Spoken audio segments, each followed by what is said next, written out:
Okay, starting on a grid system or a map system, you'll notice that the way I did the map system is you basically uh, you have column 1, column 2, column 3, row 1, row 2, row 3. So right now where I'm sitting, I'm at column 2, row 2. And this would be column 1, row 1, and this would be column 3, row 3. So I'm telling you this so you understand how this works right here. And even starting up here. Basically, starting from where we left on the last video, you'll notice that I defined some variables. First one is row minus 1. We need to know all 9 of the grid because we don't want to pull the entire grid. The only thing we want to pull is what's in the player's area, which is the 9 spaces around the player. So to do that, we just create some new variables and we just take row minus 1 is the player's row minus 1. Row plus 1 is the player's row plus 1. And it just goes through there and it basically just defines, all the rows that are around the player. We start off with north. We take the north row equals the row minus 1 because if you look at actually what north is, it's row 1, column 2, which is actually 1 minus where the player's at right now, but the same column because they're in the same column. So if we just once we pick that, the north C is going to be the same as where the player's sitting because they're in the same column. So then we just select the tile, and if you notice, I know this looks like a lot of queries, but it's actually really quick queries because all we're doing is we're selecting the 9 tiles, and that's it, just tile from this. So while it's 9 queries in a row, they're really fast queries. There is a faster way to do this. If you want to give it a try, go ahead. If you're going to get up to a lot of players, you might want to do that. But this works for me. We had about 300 players, so it worked pretty good. But anyway, going down and basically what we're going to do after we query it, you're going to check to see if it's a border because you don't want players like with mine. I have 45 squares on this map, so I don't want anybody being able to get to 46, and I don't want anybody being able to go to 0. So like this would be column column 0. So we wouldn't want to be able to go to column 0. So you notice how I just click and it doesn't move. So that's what it's doing, is it's checking if the north row is net minus 1 or the north row is greater than 45. Same way with the column. Then we actually select it as a boundary. So in other words, if it's less than 1 or greater than 45, then define it as a boundary. Otherwise, define it as whatever tile it is. And that's all we're doing right here, is we're saying either it's a tile or it's a boundary. Through all these, they're all the same. And you can kind of spend some time and go through here and see how I'm just taking row plus 1 would be south, while the column would be the same. We have our east, our west, our northwest, northeast. It goes through all 9 tiles. Here you're going to find something a little out of place right here. It's basically, I ended my PHP right here and I needed somewhere to throw this, so I threw it right here. Feel free to put it wherever you want as long as it's after the defining point of these stats, but all this is doing is it's defining these right here. It's a little formula that just says the player info stamina divided by max stamina times 100, and I made these bars 100 pixels, so that way the more stamina you use, the more health you lose. These will actually show your total stamina and your total health with a bar format, and that's all you do it. If they were 200 pixels, then I'd just change it to, that to 200, and it would still work out. Now we're going to go to the grid.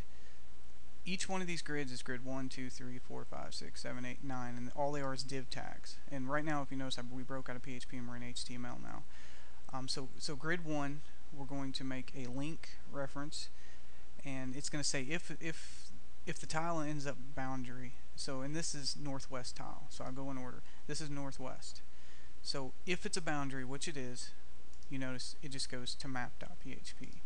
You can actually change that to where it doesn't reload at all, but I did it because in case something happens and needs to be refreshed, it's got to refresh there.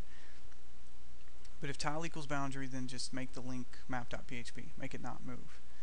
Else, if it's not, then we want to make it the row of whatever was defined up here. So we know that the row minus 1 and column, row and column equals the row minus 1 and the column minus 1, because that's the way it would equal out here, because it would be row 1, column 1, and we're at 2, 2 right now. And then we're just going to create our image of whatever that tile is, so if it's a boundary or whatever the tile, and then we're going to statically set the width and the height. That way, if your image is a little loud or something goofs up, you're going to stay at 130 and not throughout your whole entire map. Make sure to take the border out so you don't end up with link border or anything like that. And all this is we just go through grid 1 through 9 the same way we're doing, just like I showed you. 1, 2, 3, 4, 5, 6, 7, 8, 9. And that's all we're doing is we're defining it. It's a really, really simple system. It looks complicated when you first look at it, but it really is a super simple system. And then we basically take our grid player, and this is where you define the actual player. Something I recommend doing, a feature that I was going to add, was being able to change the player link, like change the player picture. You can do it in the class setup, or you can make it to where the player can pick his own person. All you do is create a new field in the player database, that or player table, that's player pick, and then here you would actually put images, and then set, and then just make it to where it's player info 3 image pick, and then .php, and then that .png, and then that way it would select the image of whatever the player has the image. So that way it could be a dynamic image. I just set it as a static image, which my image happens to be called 305.png, because I was going to make them all numbered to make it easier. And then now we're just defining, because we're in HTML, I went ahead and defined all of our bars right here. And you can go into the style sheet and actually look at the divs. We'll look at the style sheet later. I'm not going to go into it now, but you can go ahead and look in there and see how they're defined, and their width and their height. And all that's defining is all these different things right here, which you're going to have to change anyway.